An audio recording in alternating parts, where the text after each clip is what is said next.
With your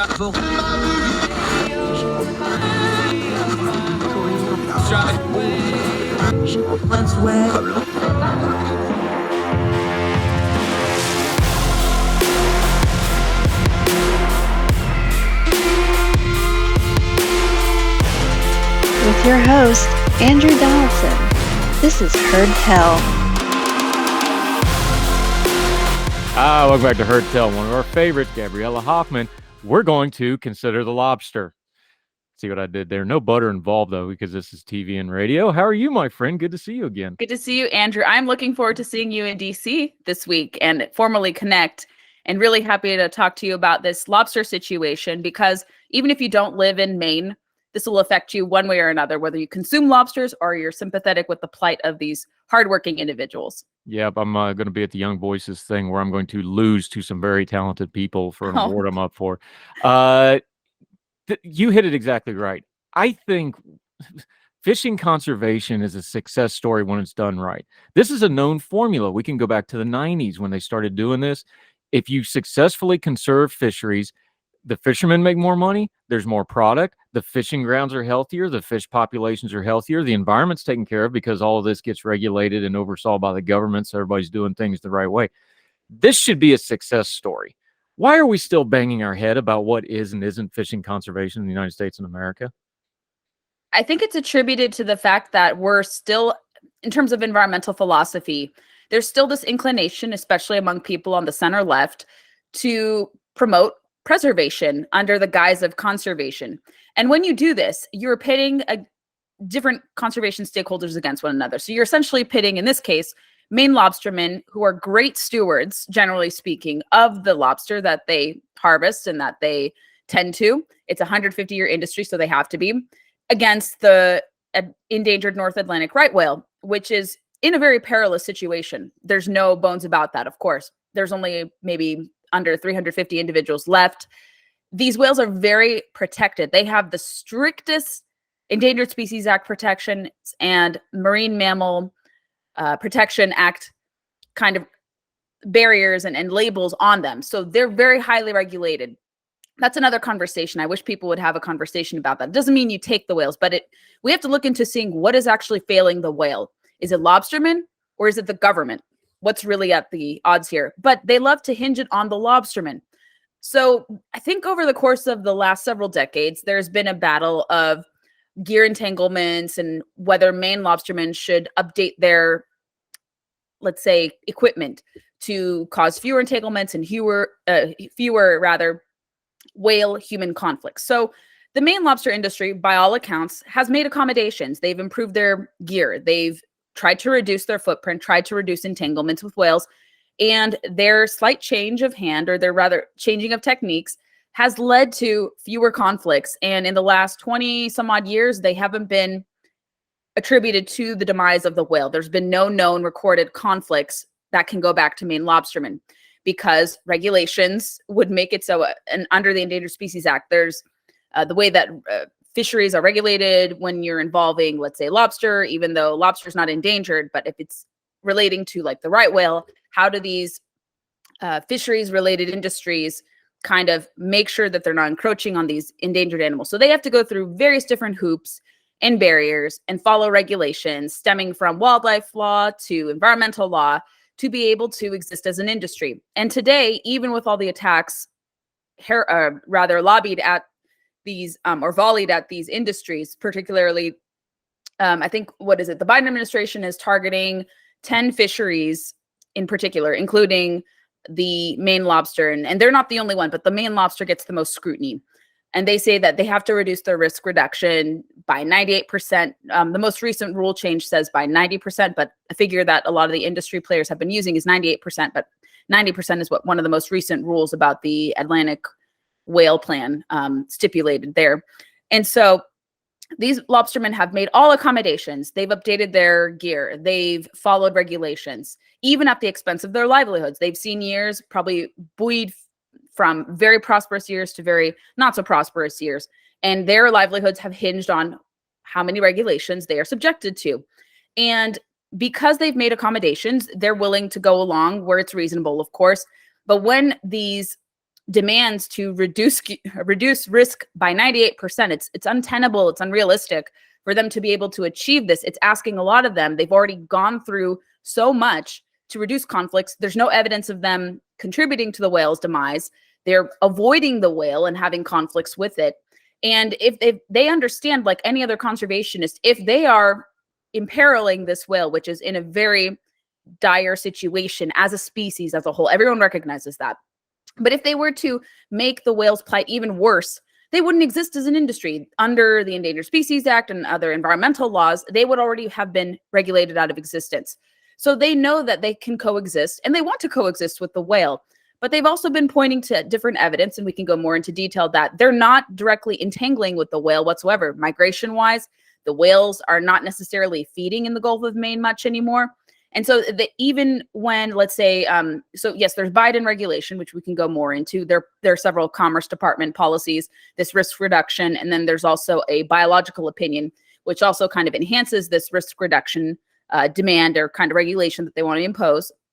And then you have, because of kind of nods from the federal government, different special interest groups or consumer interest groups, as they like to call themselves, but I think of them as special interests, different big box stores and I would say food delivery services like HelloFresh, Blue Apron, and Whole Foods took a nod from the Monterey Bay Aquarium, which has nothing to do with red lobster. They don't study red lobster. It's on a different coast, of course. And then they put out this red list on their seafood watch list that says you can't eat lobster, even though the fishery is okay.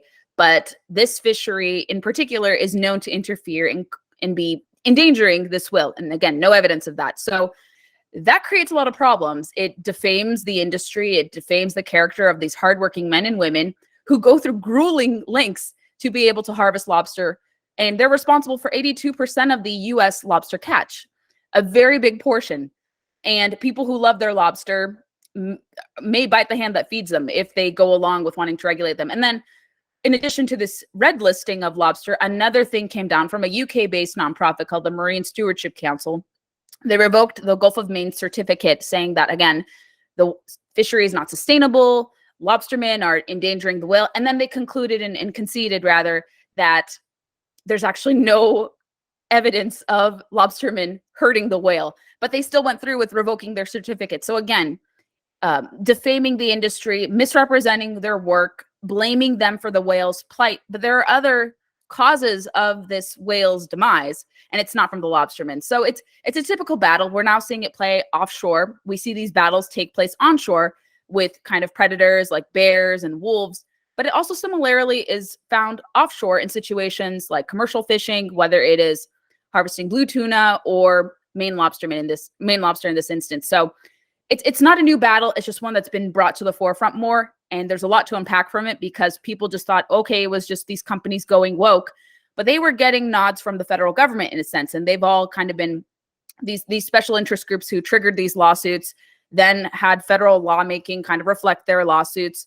And then it goes to these consumer groups who have big platforms and big microphones. And then they're misleading the public about whether or not lobster is safe to consume because of their alleged misgivings and alleged wrongdoing in this situation of the whale. But many scientists and experts have come out against attacking lobstermen, and the lobstermen have been defending themselves. Those poor people, they've had to, they're at risk of losing, financial support. So local banks and Mainers have been coming to the support of these individuals.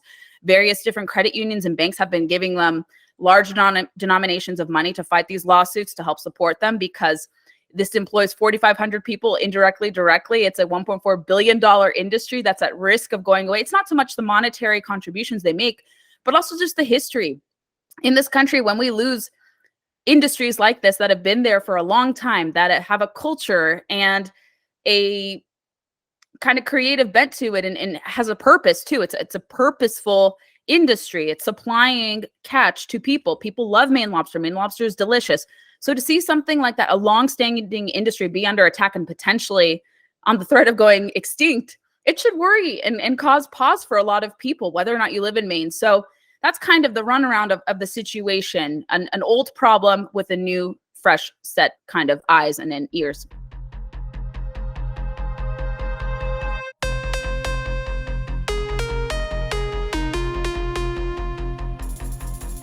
a lot of these same players, Gabriella Hoffman joining us, we've seen them act differently, though. You talked about them bowing to special interests. Same groups, NOAA, National Marine Fisheries Service.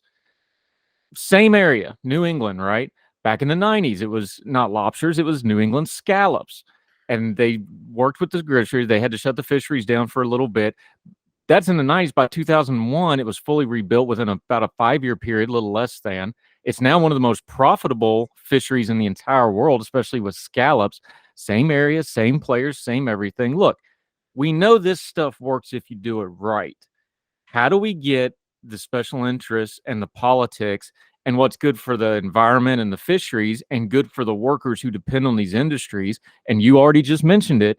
This is a core food group thing. I know people think lobsters, oh, well, that's a high-end food group. Yeah, but that goes through, distribution centers. That goes to restaurants. That goes to banqueting things. That goes to the White House for the state dinner with France for 200 Maine lobsters. That, and we're joking about it a little bit, but that's a supply chain. And we've already been learning the hard way that supply chains are important.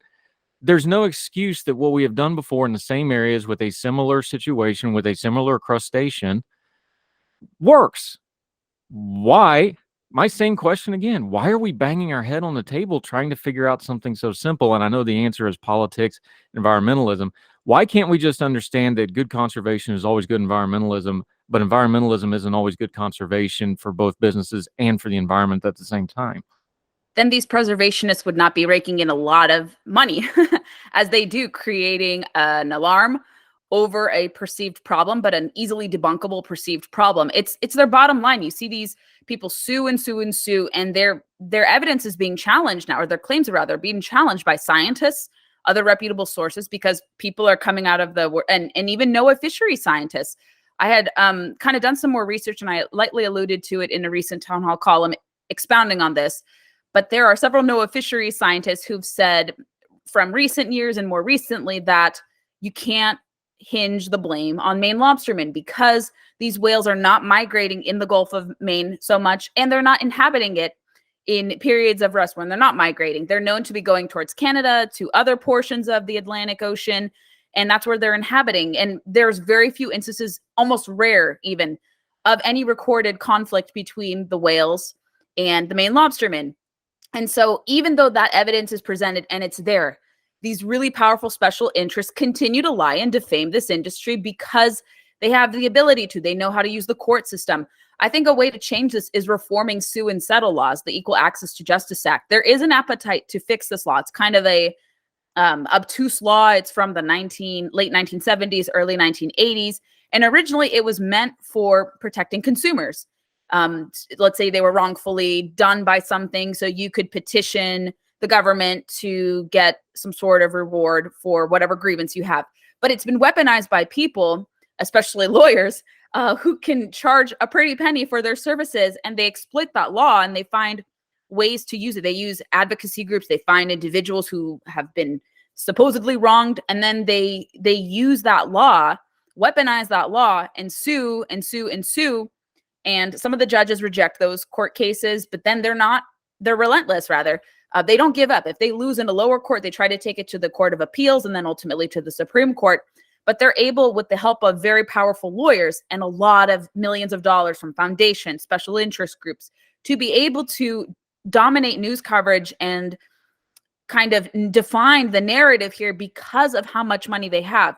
However, when you unpack their work and you unpack their claims, none of it holds up in the court of public opinion. And the Maine lobstermen, unfortunately, are on the receiving end of these vicious attacks and this vicious slandering and libel that is coming from these individuals. They're not wealthy. A lot of these people, they may be servicing, let's say, a wealthy clientele, because lobster is a lot more expensive than, let's say, other things we get in the chain or the supply chain. It's a lot easier. Maybe it's a lot easier to procure beef and chicken, even with inflationary prices. But lobster is seen as kind of obviously a novelty item, but everyone can eat it. In Maine, regular working people eat lobster too, even though it is more expensive. And it's expensive because of the process that goes into harvesting it. I've done crabbing, and I understand why now. Crab cakes are really expensive in the grocery store because you have to harvest the crab. You have to lay down the pots. You have to pick them up. You have to then deconstruct the crab. You have to dress them, take out the meat, do this. There's a lot of things that go into it. Same with lobstering. And I'm hoping to see that in the region. I'm going to go talk to some Maine lobstermen sometime in late spring, early summer next year. Trying to finalize those details soon, but to really learn about the industry and see the safety measures and precautions they take. But it does come with reforming some laws. I would hope that people outside of the area, this is kind of my personal thinkings of this, and I think it even makes sense from a journalistic standpoint. I think people who are sympathetic with the plight of the Maine lobstermen, who understand that they're good stewards, that they're conservationists. One Maine lobsterman, I think it was on Jesse Waters' program on Fox News recently, said, "We were conservationists before it was cool." And that is very true. These people inherently want to make the resource a lot better. They don't want to impede on wild marine biology or marine wildlife. They want to coexist with them. And they love seeing wildlife. Anytime you go fishing offshore, commercially or recreationally, you love seeing birds flying. You love to see swells with different fish. You like to see whales submerge and emerge from the surface of the ocean. People like that. And they're an important part of the ecological balance. Like the lobstermen know their place in the ecosystem, and they can't exist without, secondary, tertiary animals and these critically endangered species too. And so to me, it just seems that the preservationists have a lot of money. They have a lot of legal power, and they do have some supporters in very important roles. They have allies in the federal government now who are attuning their rulemaking to these lawsuits and to the demands of special interests like the Center for Biological Diversity, Natural Resources Defense Council, PETA, Sierra Club, all these types. These are very, very powerful special interests who largely give to the Democratic Party, and they're never challenged so much. I don't know if it's conservationists of all political stripes coming together to create outfits to combat them legally, politically. I know there are different groups on the hunting and recreational fishing side that do, but I think probably different conservation stakeholders will probably come together, recognizing, even if I'm not adjacent to Maine lobstering, these special interest groups are going to attack my livelihood, my ability to do this, my ability to run a business, or my ability to offer produce to people. So I think it comes down to, yes, fixing the laws and fighting them tooth and nail in the courts as well. And I think we could. And there are people who are doing that in other areas of wildlife conservation, but they are it's out there. They are very powerful, but I don't think they can be untouchable. I think there is a way to kind of erode their successes in the courts and challenge them in the court of public opinion. It's starting to happen. It's just going to take a lot of effort.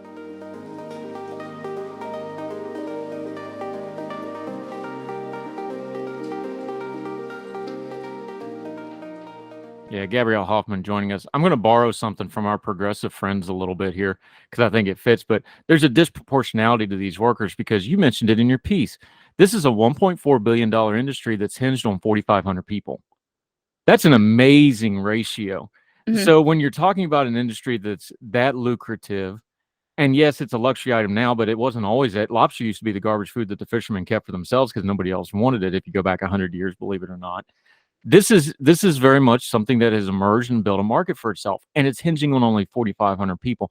This is one of those areas where the regulation should really, not to go all socialist on everybody for a second or up with people, but these workers really do need protection because the proportionality of such a small workforce for such a large sector of an economic thing, they really do seem to need some protections here, not regulations forcing them out of existence. It should be going the other way, shouldn't it? Shouldn't they be getting extra protections? Like, hey, this is a lot of money and a lot of people benefiting from a very small group of people. We should be looking at giving them a little bit of benefits. Maybe not, preferential treatment, but certainly they should get some considerations here, not the other way around. Is that a fair way to look at it?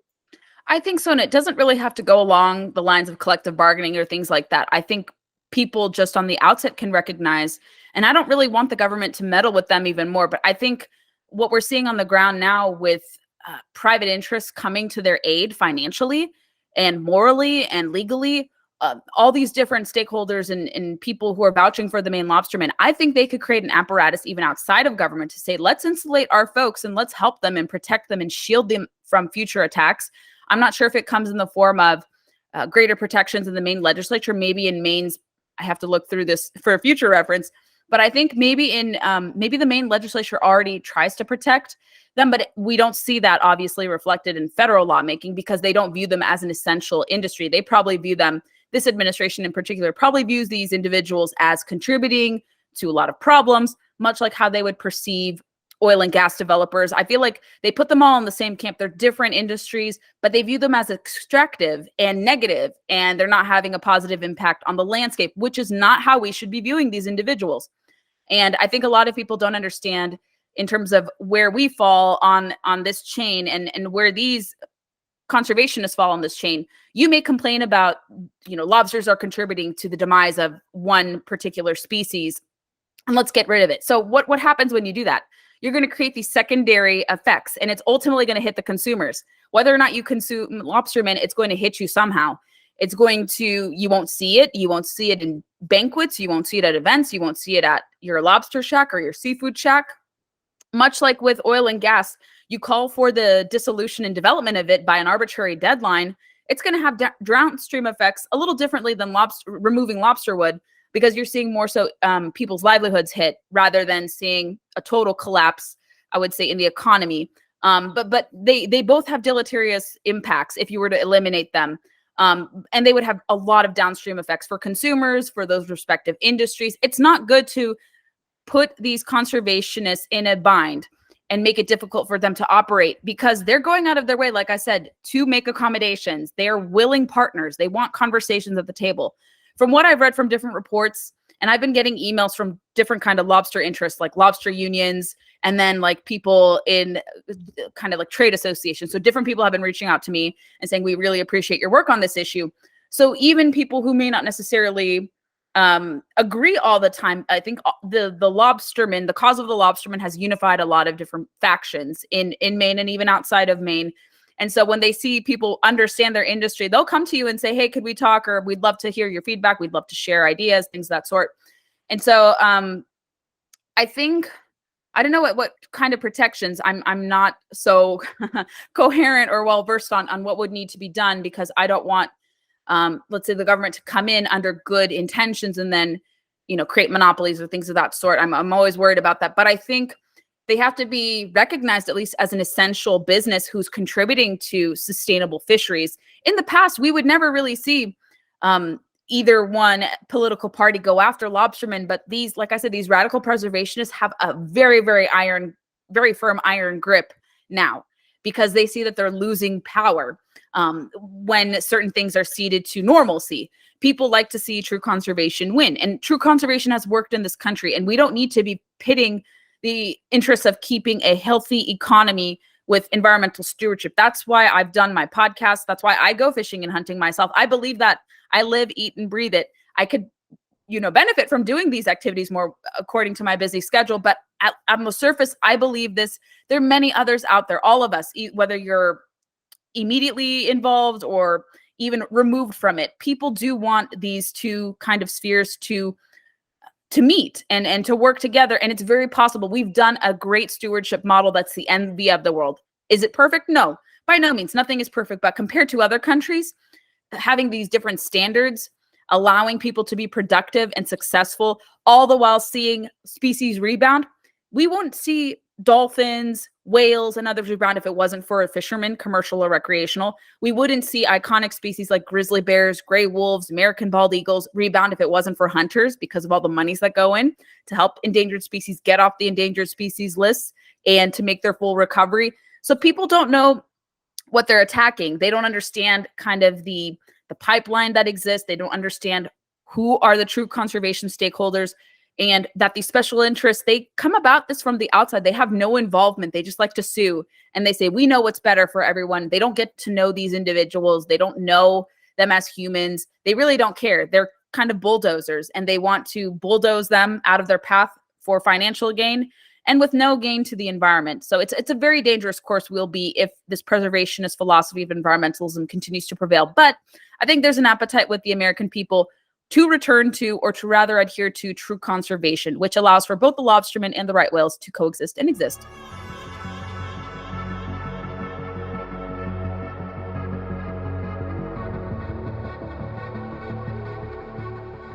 Yeah, Gabriella Hoffman joining us. Let's wrap this up by going through that nomenclature, though. Preservation versus conservation versus environmentalism.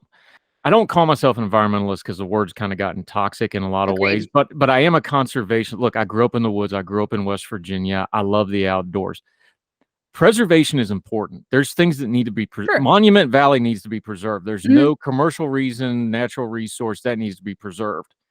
Anwar's the size of South Carolina. We Mhm. can carve out a couple acres here and there Mhm. for some oil or whatever the case may be. Those are two different things, but both of those get labeled with preservation. Yes. But they're very different. Preserving, a historic house in the city is one thing. Preserving something the size of a state, we need to have a conversation about some Mhm. free use. How do we have a better conversation about that? Not just policy wise or lawmaking wise, but also on our social media accounts and when we're just talking amongst ourselves. That terminology is really important. It's something we skim over, but we shouldn't, because the language there really, really matters. I'll throw you another great word on there, old school word. My conservation comes from the way I grew up and was raised out in the country of stewardship, which is another It's a good great word that word. fits in here. How do we start talking about this in a better way?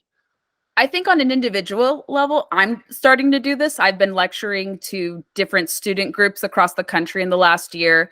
I talk about this on my podcast, in my writings. And if I have the fortune ever to write a book, I think my first book would be about how conservation is conservative, and then explaining about it from a big picture kind of way, the differentiation, and then obviously hooking it in with how conservatives can do this. But it's a philosophy that's open to everyone, not just conservatives. But I really want to personally hone in on that more.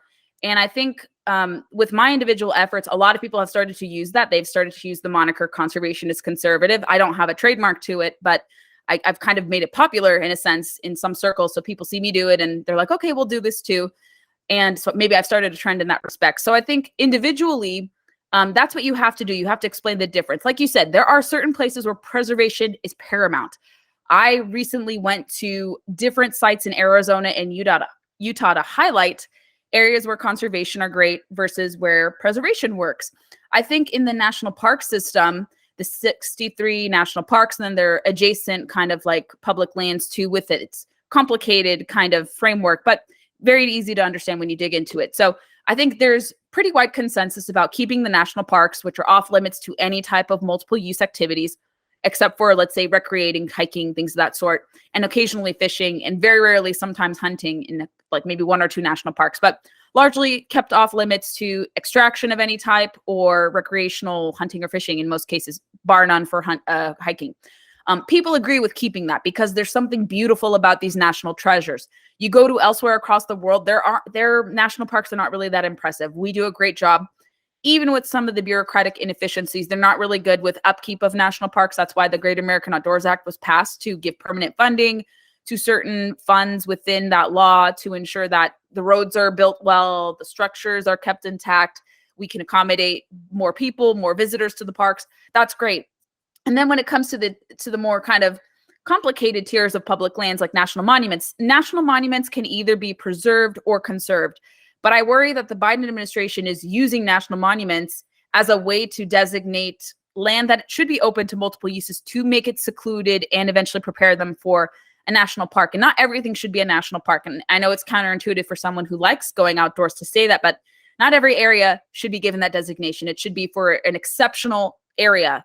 And then you can keep national monuments open to multiple uses, and keep it that way, because not everything should be a national park. Then it kind of dilutes what a national park is. Even though there are 400 some odd properties in the National Park Service. Then you have Bureau of Land Management and Forest Service lands, which should be open to multiple uses, whether you are cattle, ranching, timber, harvesting, and many, many other types of things, hunting, fishing, running a guiding business, things of that sort. So we already have the infrastructure in place, very much so, to do that. And I think also visiting these areas personally, it's one to say, yes, let's make everything into a national park, or yes, preservation everywhere. But when you go to meet local people in these areas, these are often rural communities. And I've had the pleasure of meeting a lot of said individuals, county commissioners, activists. I've traveled to Idaho, I've traveled to Utah, to Arizona, and I'm going to be traveling to more places to talk to different people who are important members of their community, opposing big government overreach or big scale questionable renewable projects. And it helps to visit these people, to hear their concerns, to learn about them, to learn about the areas they live. What is at stake if you were to build large scale projects, so-called renewable projects, where the energy that's going to be harnessed is going to go out of state? In the case of Idaho, that's something I learned there. So visiting these places is extremely pivotal. Not only are you going to have a great experience, if you get to interact with the locals, you're going to learn so much more about you and about the country than you ever would. And I think too many people, whether they live in the Acela corridor or metropolises, they're still very removed. And so when they come about saying, yeah, let's have preservation everywhere in every corner of the United States, you don't understand that not every place is the same. You can't have a big size fits all kind of attitude, because every locality has different demands, has different interests, has different challenges with landscape and financial needs, things of that sort. So what works in one place may not work in another place in a top down size, big size fits all kind of framework. And so that's what people don't understand. What New York City wants is not what, let's say, Twin Falls, Idaho wants. Everywhere is different. So going outdoors, enjoying national parks, seeing what's out there is extremely important. A lot of people have been recreating outdoors in response to the COVID pandemic, which is a silver lining, a positive development to come out of all this mess. But it really takes going outside your echo chamber, going outside the Ivy Tower, meeting with people and having an open dialogue and a conversation, getting to know people and not imposing your views, which is what a lot of these preservationists do. So learning the nomenclature is important, visiting these areas, talking to locals, having an understanding of why they may be opposed to top-down government overreach, why they like to do things their way, why they're not backwards in wanting to have that, and why they support multiple uses when it comes to public land, or having private property rights when they're managing property rights and whenever their land falls on public lands and those disputes ensue. And so it's not difficult. It shouldn't be difficult. And if I can help lead the way with the conversation, if people want a guide, I would like to be the Sherpa with conservation, I guess, in that, because it's super easy to understand. I can't be the only person talking about this. And so I could give people a template to run with and to go. There's a lot of things at play, and we can help change the conversation and move away from environmentalism, because like you said, it's a dirty word. I don't call myself environmentalist. I say conservationist, and you make the distinction of these two spheres of environmentalism. It makes it much more clear. We can resonate with people who are kind of in the middle. If you're coming from a center-right perspective, they love hearing that term better, because environmentalism has become a very sullied word, and it needs a lot of rehabilitating. So I think conservation is the better word to use when you want to appeal to people for stewardship and all that. Yep. And I would encourage, I'm going to be selfish, all you DC folks, if you'll just look out and turn left and go a couple hours over to West Virginia, you'll come to a lot and help my state out economically a little bit. I'd appreciate that. Great outdoor stuff there. You'll find it all over. Just a hop, skip, and a jump from, I think the metro runs almost right into the panhandle now. So you can do it. Go out and get out, touch grass, touch some trees. Yes. Gabriella Hoffman, one of our favorites. You've heard it advertised right here on this program. She has a great podcast where she delves into all this stuff. Districts of conservation. Let folks know about that since they hear the commercial about it. Let them know where they can find that. Let them know your very busy schedule, where you're writing, where you're tweeting, your own little newsletter that kind of condenses all that. Let folks know how to keep up with you, my friend. Yes, very briefly. Thank you again also for pushing the podcast. It really means a lot to have supporters like you. So yes, on any podcast player, I prefer directing people to Apple. That's the best channel to listen. But we have a lot of actually interviews this month, even though we're going into the holiday season. Lots of great content. I've been interviewing some really cool up-and-comers and newsmakers that aren't really known kind of in the political space. So I hope people check out the podcast this week in particular. I spoke to some really great stakeholders all across the board. One individual, one gentleman who brought me down, and a whole host of women to go deer hunting, some newbies. I'm kind of in the advanced beginner stage. And so I talked about his nonprofit, and he's a serial entrepreneur, really fascinating guy. And he was just so generous in opening his family farm to us and to others. And so I really like his story, and I want other listeners to learn about it. I spoke to a expert on cataloging firearm statistics from Heritage Foundation. She's really great. Amy Swear, probably one of the most interesting people cataloging this. And then I spoke to the director of the Virginia Fly Fishing and Wine Festival in an episode coming out tomorrow to talk about riparian rights and access areas, his new book on veterans fishing, and then what to expect at the upcoming Fly Fishing and Wine Festival near Richmond, Virginia, early next year. And so I like to interview people and bring regular folks to the forefront, because everyone loves to talk to politicians. Politicians are great. They may get you some hits, but I think these storytellers are far more impactful in my mind, because they can go a long way in shaping opinion, bringing people into the fold. I just don't want to bring people who are just going to yak. I like doers. So I like bringing on doers to the podcast. Yes, I have a Substack that comes out every Friday. I also have a MailChimp that comes out Monday. And the Substack kind of goes into detail more. And it's called Outsider on the Inside. And once we get enough subscribers, I may start to create some kind of exclusive content. I won't take away from traditional access, but I may add some enhanced kind of exclusive features, maybe previewing interviews like a first listen for reasonable rates when I get about 1,000 subscribers. So for now, subscribers can enjoy the content for free, and then we will add supplemental content to not take away from what I'm already putting out there. But yeah, it's kind of a repository of news you may have missed in the conservation space and elsewhere. So yes, and social media, blue check marks everywhere, very easy to find me. Young Voices, I'm a regional leader.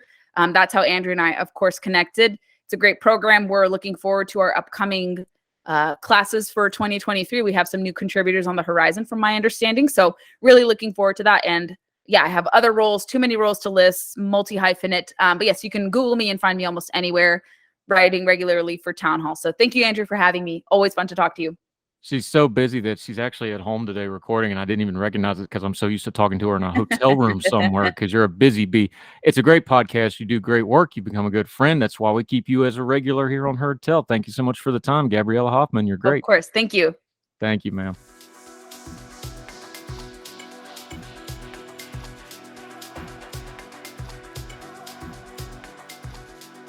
Welcome back to Heard Tell. Okay, he's back. Good friend of the program, Benjamin Ayanian, another one of our great Young Voices contributors. Been doing a lot of writing all over the place. We're going to talk a little third parties with him. How are you, sir? Good to see you again, my friend. I'm doing well. It's good to see you too. Always happy to be here. Yeah, glad to have you back. We actually talked about this a couple weeks ago, and sure enough, just like clockwork, anytime we have an election, as soon as that election's over, everybody starts talking third parties again. So you got to peace out. In Insider. Let's hash this out for a second. Let's start historically, though. There have been third parties that have had some success in the history of the United States. You touched on it in your piece. The thing about it is these third parties usually pop up because of a specific issue that brings people into them. The problem with that is as soon as that issue dissipates, so does that third party. That's the history of it. So I think we need to start there because anytime somebody starts talking about, oh, we need a third party or, oh, we have a duopoly or whatever. Well, yeah, but you have to have some kind of a force to knock you out of that. I don't really see one other than just general frustration. That ain't going to get it done. Oh, I agree with that sentiment fully. I mean, the American people keep, responding in poll settings that they desire a third party to be present. We know a plurality of Americans identifies independents. However, if we look deeper into the data, most of those independents do consistently vote one way or the other. They either lean heavily Democrat or lean heavily Republican. And so general frustration with the duopoly certainly is not enough to elevate a third party into a competitive landscape, but which I'm sure we'll get into. I think there's plenty of other things that can be done to at least give better access to third parties, to give them a better chance to compete, and in addition to that, to expand the number of choices in the American psyche. Yeah, Benjamin Ayanian joining us. You just touched on it, so let's just talk about it. Right now, a third party on a national level, let's say just president, because that's the one everybody thinks about. If you're going to be a third-party national candidate for president, there is a huge logistical and infrastructure problem to doing that. You have to individually get on the ballot in all 50 states, plus the territories for that matter. That involves a lot of stuff. There are signature requirements. There are various requirements to get into, and every state's different because some states have open primaries, some states have closed primaries. So, I'm one of those unaffiliated voters. So when I go to a primary, I have to ask for one ballot or the other. That sort of stuff. That's part of the dynamic that a third party or an independent run always faces. Changing that would take a lot of legislation and a lot of change. I think that's where the polling and the facts on the ground hit, because I don't think there's a big appetite for people to really grind out and do that. No, and especially there's not, a big appetite from current political leaders to want to help give greater access to third parties. If I'm a Democrat or if I'm a Republican, in legislatures, what incentive do I have to make elections more competitive against me? That's one thing Democrats and Republicans can consistently agree on, is that third party access is not a great thing for either of them. So there's an issue that they can come together on.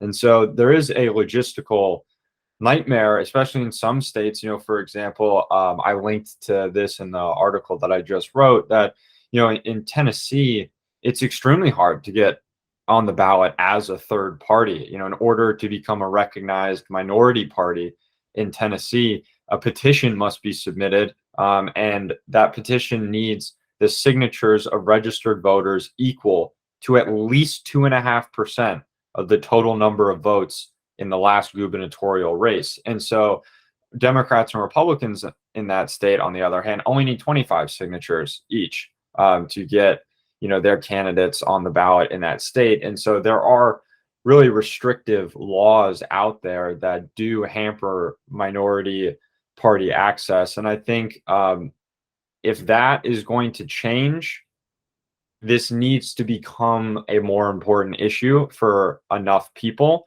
And whether or not that's feasible, we will see. Like you said, frustration is not enough to push, this desire for third parties over the top and into the reality of our political landscape. But it is a start. And so it needs, in my opinion, to be capitalized on. And people ought to care more about, third party access, because why would we continue to go to the ballot box every year, look at two options that we do not feel good about, continue pulling the lever, continue seeing that things are going in the wrong direction, and just kind of throw our hands up and say, oh, well, these are the only two options. It's just how things work. That's not something that I'm able to just sit back and accept.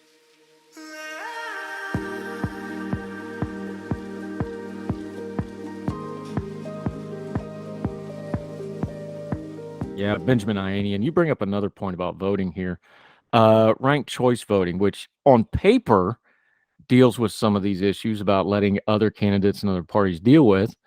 The only problem is we got some data now. Alaska just did this, and it was an absolute cluster. The Alaska ranked choice voting did not go well. It was a mess. Other states have messed with versions of ranked choice voting. California has their top 2 system.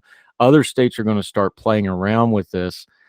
What's the path forward on this? And look, to be fair to ranked choice voting, it's only as good as it's implemented. So you can have a great idea and badly implement it. So I don't want to just say the idea is bad, but so far it's not working great. How could that change some of this if we just do a different way of voting that would maybe give some more access that way without rehashing the entire system? Well, so, what I would say about ranked choice voting, we actually have had ranked choice voting elections in plenty of other states, and granted in smaller, local elections. California actually did have a few cities have elections with ranked choice voting, and the data came back that almost every ballot that was cast was valid, and the vast majority of individuals who took part in those elections came out and said that they were simple and easy to understand. The process was. If we actually look at exit polling from ranked choice voting, the majority of people who take part in them say that they are simple and easy to understand. That could just be a status quo bias. People who do ranked choice voting, they like it because it's what they just did. People who do other forms of election, they say they like it because it's the type of election they just took part in. So there could just be a status quo bias there. But I don't think ranked choice voting is as much of a mess. In 2022 in Alaska, as you mentioned, 8.5 out of 10 voters reported that ranked choice voting was simple and easy for them to understand. I know the Wall Street Journal, their op-ed section, wrote a long article about how much of a mess they felt the Alaska election was. And I do think that they had some valid critiques. But at the end of the day, I don't see our current system as allowing the American voter or incentivizing them to become more informed about other options. So if I know the Democrat or the Republican is going to win, I might feel as though my vote for a third party or an independent is merely just a spoiler vote. I don't think that that is true, but ranked choice voting would at least eliminate this idea that votes are meant to just be spoilers if they're not for one of the top 2 parties. So I think that the American public would at least be able to feel okay about looking at independents, about looking at third-party candidates, and even placing them as their first choice without fearing that their vote is going to place their least favorite candidate in Washington, D.C. Yeah, Benjamin Ayanian joining us. This gets to the old, and you ended your piece talking about the lesser of two evils nonsense. Look, I just did a rant on this the other day. Like, look, when I look at my ballot, if I don't have anybody that's qualified for the role, I'm not voting for him anymore. I'm just not going to do it anymore because that's me putting my name on it, and I'm not doing it. Sorry, y'all justify it however you want to. I'm not doing it anymore. I really wonder if that means there's just certain offices I'll never get a vote for anybody ever again because there ain't nobody good running for, but so be it. There's a lot of people that feel that way. They're just tired of the lesser of two evils mess. The obvious choice of that is to get more options in there, but it's not that simple. We can rant about the duopoly, though, but what's the path forward for this? Is it going to take, like we've seen historically, like we started with, some major issue where a third party rises up around that major issue?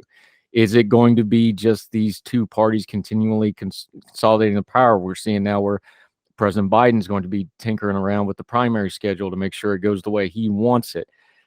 I don't see a third party rising anytime soon. Is that too negative, do you think, or do you agree with that?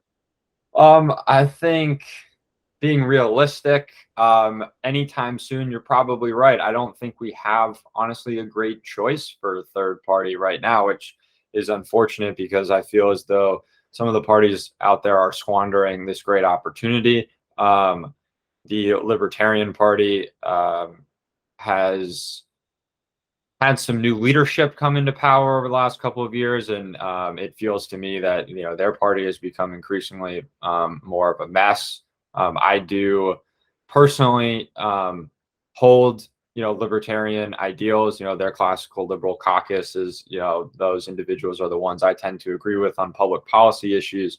But the leadership of the party seems to have gone a little bit off the rails, and their messaging is not good. And so I think, for example, they're squandering an opportunity to gain more support.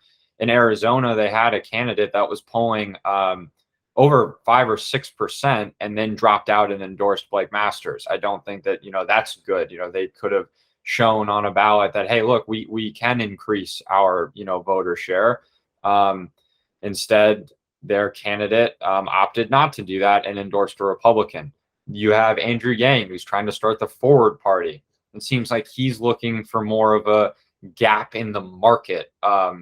His type of approach is, well, there's a majority on a lot of issues, so whatever the majority holds, that's the position our party is going to adopt. It's a really odd way. It feels more like a business trying to cater to consumers from that sense.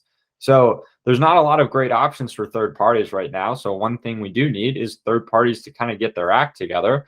But on top of that is the American psyche needs to have the opportunity and the freedom to be able to look at other parties. And if we as voters were able to care more and be able to give them more time of day because of a different system, then I think third parties might be a little bit more responsive to, the voters that they could potentially swing to their side to become more competitive in elections. The issue is with our current voting system and the restrictive laws against third parties, I don't think we're anywhere near a third party having a chance, because I think Americans rightfully look at the election and go, yeah, I mean, if I vote for them, there's no way they win anyway. Granted, if you vote for one of the two parties, Republicans or Democrats, the odds that you break a tie are so low. So, I mean, either way, how much does it really matter in this system? I'm not sure.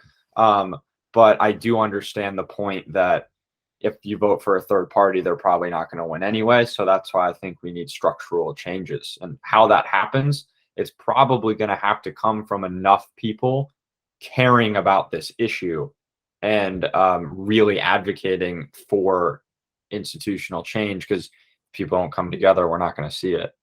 No, I don't think they will. Benjamin Ayanian, always enjoy talking about this stuff.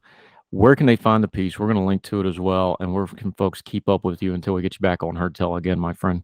Yeah, the piece I just wrote, you can find on Inside Sources. It's actually a syndication publication, so it will be in other newspapers as well. And you can find me on Twitter at Benjamin Ayanian. Andrew, it's always good talking to you.